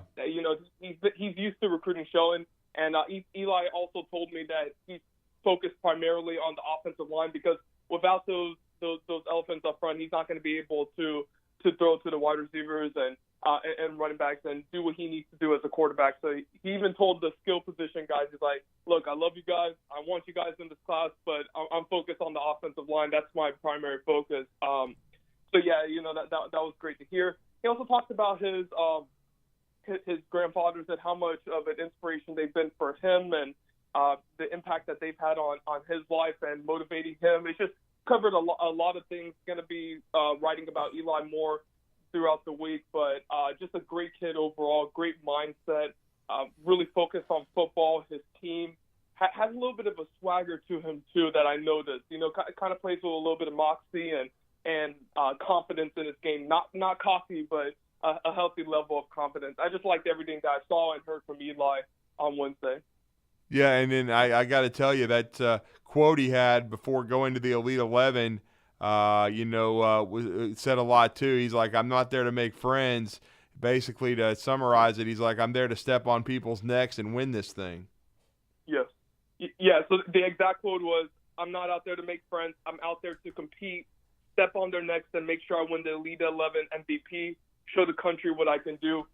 When he told me that, I just kind of smiled because that really goes to show just, the type of mindset that he has on the football field, which is what you need to have. You need to kind of step on your competition and kind of take no prisoners and really showcase what you can do. And Eli has a chip on his shoulder. He feels like he's underrated in terms of the rankings, and I think he's going out there to prove that he belongs in the conversation of the top 5 quarterbacks in the 2023 class. Yeah, there's no question that he is. And then it was a good day for Alabama yesterday. Joseph, they got one of the best athletes in the state of Mississippi. I just doing some recon. He's a kid that was kind of flying under the radar, since he worked out at Alabama a few weeks ago, and then really came back again 2 weeks later, there's been a lot of people talking about him being on commitment watch, and then they get one of the best players in the state of Alabama. But for our listeners, just sort of update the two young men that committed to Alabama yesterday. Yeah, so Brayson Hubbard out of Ocean Springs, Mississippi, kicked things off by committing. I think it was around 2-something Central Time when he announced his commitment to Alabama. And I actually had him in my mock class 2.0 that I really saw in Bama on 3. He's being recruited as a safety by Alabama, although he does play primarily exclusively quarterback for Ocean Springs.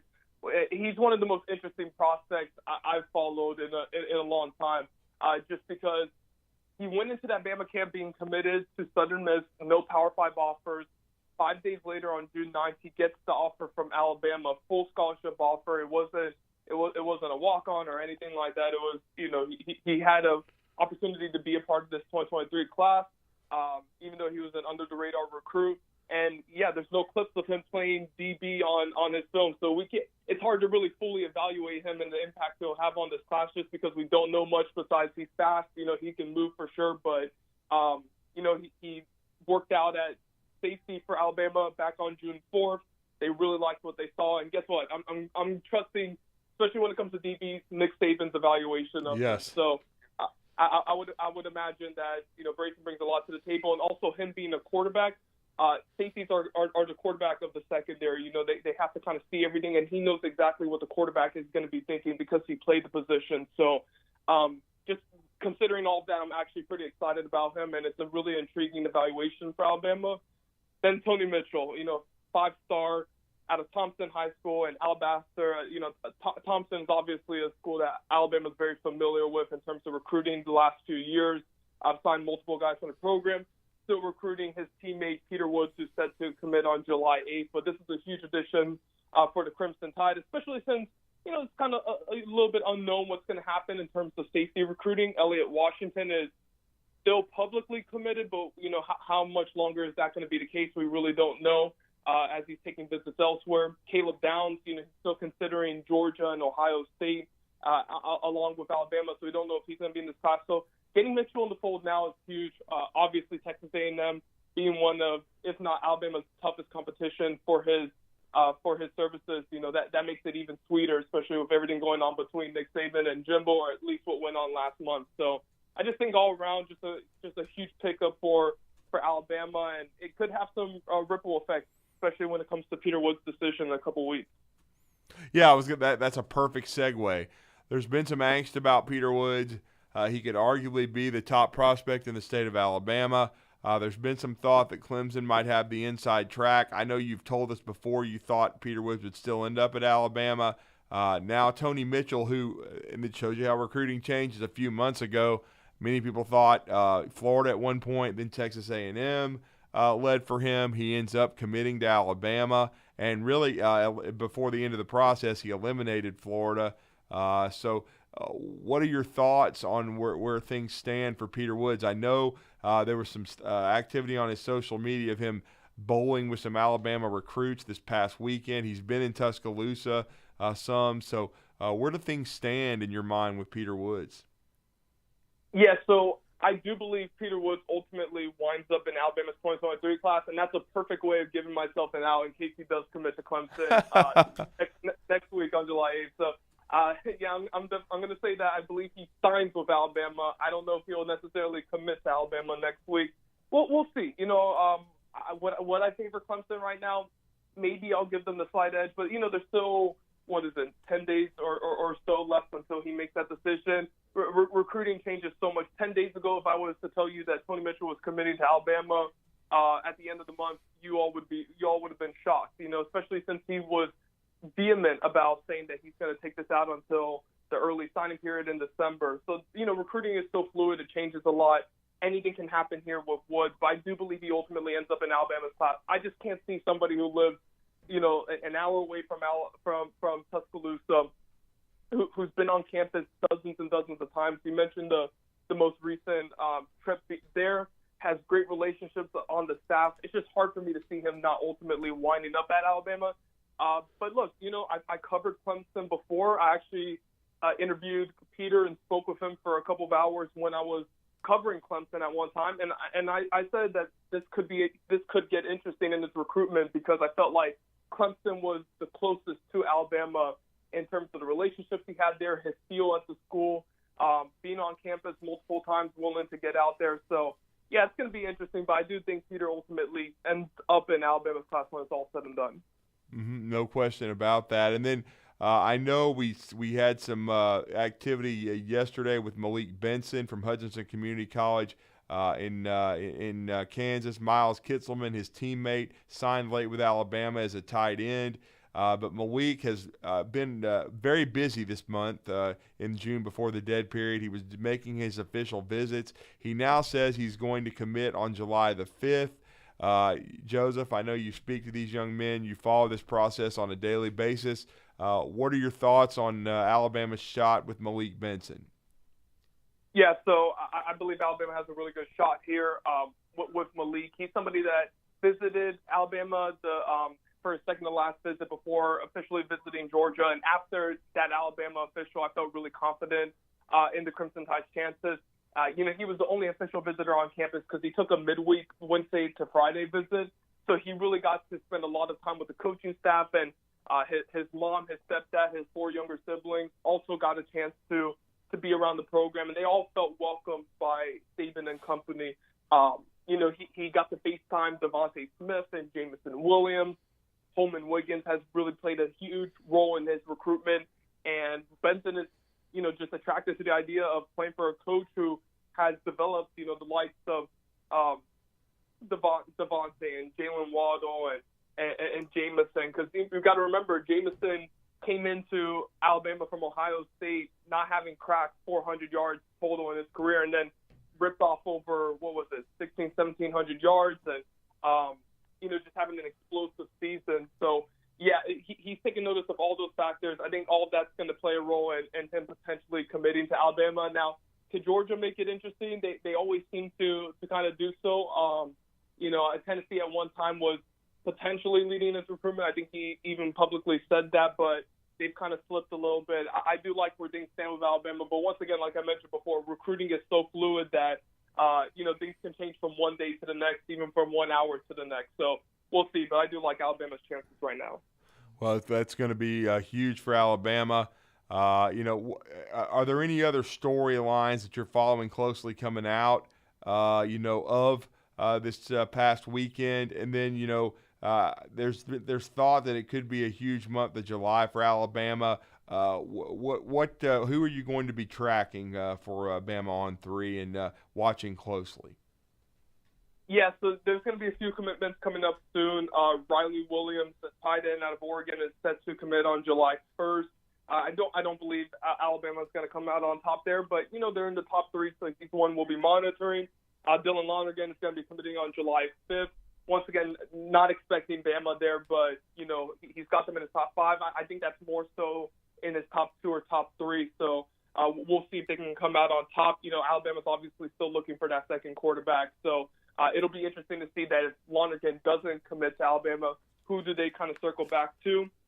Malik Benson, you mentioned him before. He's also committing on that same day, July 5th. Raul Aguirre, linebacker out of Georgia, is going to be committing on July 16th. And then Peyton Kirkland and Malik Bryant, the 2 Orlando area prospects that Alabama's recruiting, they're going to be committing on July 23rd on the same date. So, those are some of the guys we're following. But then again, there's going to be others who potentially commit in July as well. Caleb Downs, a 5-star out of Mill Creek High School in Hastings, Georgia, is set to commit sometime in the summer.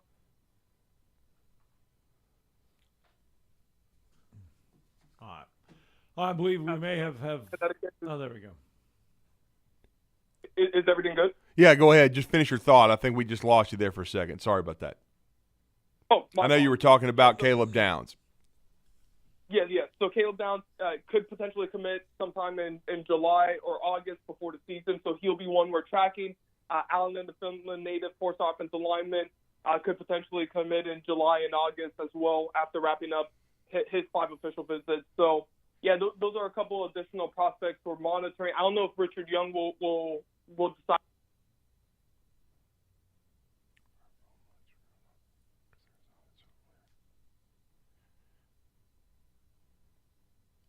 Looks like we may have lost next few weeks for Alabama. Well, it could, as you said, Joseph, it could be a big next few weeks for Alabama. We appreciate the knowledge and the time as always, and let everybody know how to connect with you at Bama on 3. Absolutely. So you can follow me on Twitter at Joseph A. Hastings. You can go on BamaOn3.com, find some of our work that we're putting out. Going to have plenty of coverage, not only recruiting-wise, but also Bryce Young. I got to speak with him for about 20 or so minutes at the Manning Passing Academy last week. So we're going to be having some content there. And, just, check us out. We have a 7-day free trial, and we'd love to have you all on board. Thank you, Joseph. Thanks. Thank you both. All right, let's get that final break in. Your tomorrow's headlines today when we return.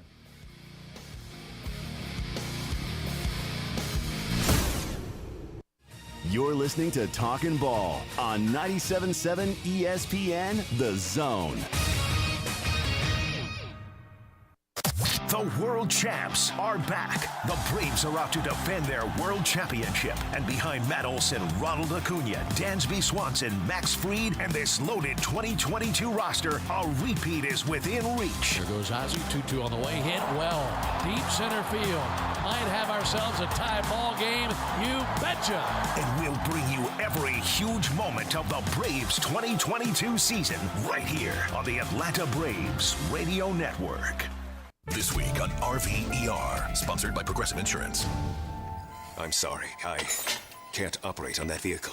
But doctor, you took an oath. That RV, it's my son's RV. Oh, doctor, isn't there anything you can do? I'm not a miracle worker, Sheila. I'm an RV surgeon, trained to save the lives of large, injured recreational vehicles, which is definitely a real profession. When your RV really needs saving, Progressive has you covered. See if you could save with a leader in RV insurance. Progressive Casualty Insurance Company and affiliates, covered subject to policy terms. I'm here with Stan McDonald of the Stanton Law Firm. Stan, I guess you are the Stanton in the law firm. Yes, Wes, that's me, and we started the Stanton Law Firm so that myself and 4 other attorneys with me can help clients litigate, negotiate, and creatively solve legal and real estate problems. Now, Stan, you grew up on a family farm in this area and have made a name closing on houses and land with your closing company, Jacob Title. I grew up on a farm which used to be in the country. That, plus having closed on so many homes and farms, one of my colleagues started referring to me as a classic dirt lawyer. Now, I didn't know how to take that at first, that tag, but I realized that's exactly what I do and what I am. Stan, I know the attorneys at Stanton Law Firm are regular listeners, and we plan to have you on periodically. You and I have seen have impacted this community. Stay tuned, and you may hear about friends like Steve Booker, Clarence Johnson, Thomas Boyd, and even a few of those offensive line hogs like Hoss Johnson, and maybe you remember some other of those guys too. I remember Clarence Johnson. He beat us one year. He was unbelievable. No representation is made that the quality of legal services to be performed is greater than the quality of legal services performed by other lawyers.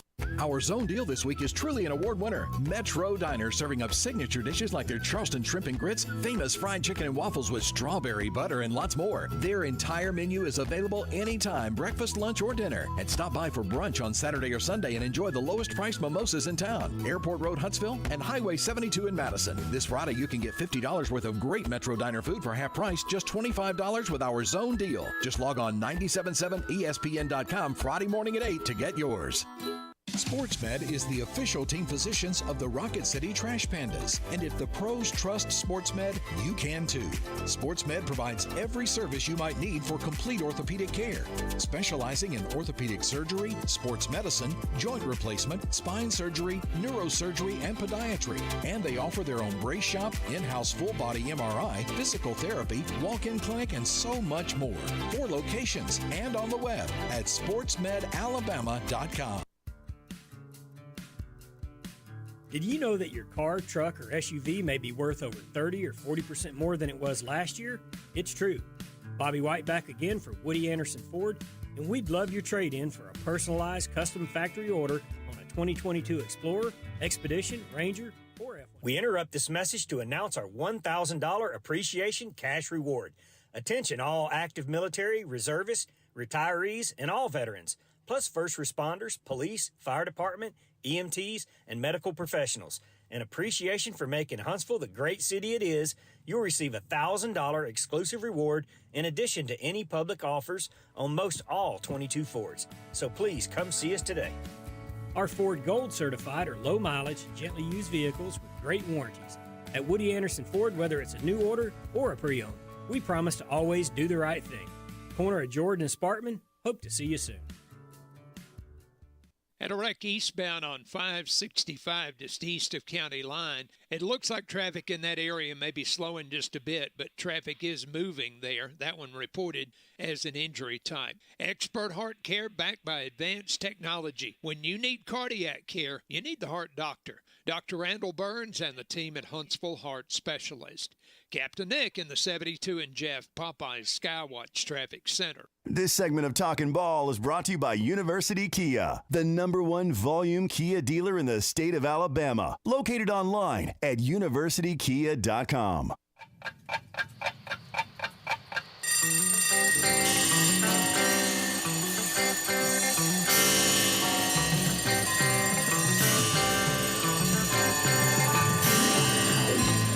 It's time for tomorrow's headlines today with Scott Tyson and Drew DeArmond on 97.7 ESPN The Zone.